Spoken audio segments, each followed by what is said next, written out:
mezzanine is an intermediate floating level that sits between our platform and our station. So we need a mezzanine level to provide access from our stations down to our cabin as an intermediate layer for passengers to get down to the platform. So it allows us to have a full level of uninterrupted space with no columns or supports. That allows free sight lines all the way through from one end of the cabin to the other, and it allows us to have our trains running directly underneath in our island platform.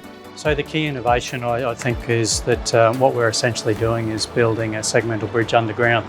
So we're using segmental bridge technology in a different working environment. So what that means, when we cast the structure, it's a match cast structure, which means that each segment, it's cast against the one that will later sit beside in the completed installation. So coupled with that, and the innovation comes in terms of the installation equipment that we're using. And given we are underground, the equipment we have is very bespoke in terms of its nature and its application. The mezzanine beams are casted in 3 segments. So we have a precast facility that pours all the individual segments. They're then delivered to our underground stations and they go down the shaft. They are then delivered down into the cabin and assembled into one singular beam. The beam is then picked up by a specialized loader, lifted up, turned 90 degrees and placed onto the cabin arches to form the mezzanine level.